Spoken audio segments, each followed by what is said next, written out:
In recent years, there has been a noticeable shift in how the wealthy present themselves to the public. Rather than flaunting their wealth through ostentatious displays of luxury, many of the ultra-rich are embracing a trend known as stealth wealth. This phenomenon involves deliberately downplaying their wealth to blend in with the average person. From rebranding their public personas to adopting simpler lifestyles, billionaires and millionaires are increasingly choosing to appear relatable and modest. Stealth wealth is the practice of concealing one's wealth to avoid attracting attention, envy, or judgment. This approach contrasts sharply with the traditional notion of displaying wealth through luxury goods and lavish lifestyles. The reasons behind this trend are multifaceted, including concerns about privacy, security, and social perception. In a world where income inequality is a hot-button issue, and where public scrutiny of the wealthy is intense, many affluent individuals prefer to keep their fortunes under wraps. But there's an even bigger trend that's happening with the world's wealthiest, bigger than just a stealth wealth ideology. A prominent example of this is Mark Zuckerberg, the CEO of Facebook, now Meta, known for his simple wardrobe of gray t-shirts and robotic personality. 6 years ago, Mark Zuckerberg broke the internet for his viral hearings versus Congress. Despite what you may think of the actual hearings, his image was tarnished and looked incapable of being a regular human. Fast forward to today, and now Mark Zuckerberg looks like this. And doing things like this. Podia. He says when he looks at the Podia, he's boxing heavy. A lasting... This is a rebrand you may never see again. You see, when people talk about stealth wealth, it's normally aimed at the attire of the wealthy. Instead of flashy designer outfits, they may choose minimalist and often understated attire. The goal is to avoid standing out and to appear more relatable to the average person. But beyond clothing, the wealthy have also adopted hobbies and interests that align with those of the broader public. These interests are not just personal preferences, but are part of a deliberate strategy to humanize their public image and connect with people on a more personal level.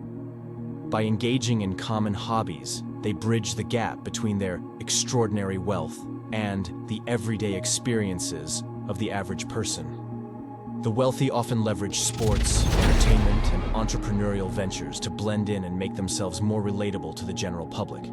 But not only is this good PR, it's quite lucrative as well, giving them a chance to rake in a fortune if done correctly. Wealthy individuals often invest in sports teams, not just for profit, but to align themselves with the passion and excitement that sports generate among the public. By owning or sponsoring sports teams, they gain visibility and admiration from fans. This involvement allows them to be seen as supporters of community spirit and teamwork. Examples include Mark Cuban, owner of the Dallas Mavericks, and Steve Ballmer, owner of the Los Angeles Clippers. Their active participation in team events and fan interactions helps them appear more relatable and grounded. Starting a podcast or appearing regularly on one is a strategy used by many wealthy individuals to humanize themselves and share their thoughts directly with the public. Podcasts offer a platform for informal, candid conversations, allowing listeners to feel a personal connection with the host. For instance, celebrities like Joe Rogan have turned their podcasts into successful ventures that blend entertainment with insightful discussions. When wealthy entrepreneurs like Elon Musk appear on these popular podcasts, they can share their personal stories and views, making them seem more approachable and down to earth. I mean, it's legal, right? It's totally legal. Okay. How does that work? Do people get upset at you if you do certain things? There's tobacco and marijuana in there. That's all it is.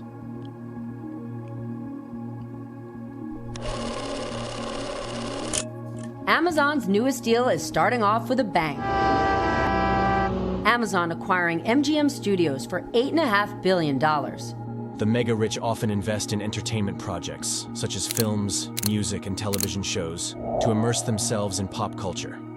This involvement not only diversifies their portfolios, but also aligns them with industries that have broad public appeal. For instance, Jeff Bezos's Amazon acquired MGM Studios, providing him with a direct link to Hollywood and its cultural influence. By associating with beloved entertainment properties, the wealthy can enhance their influence and social status.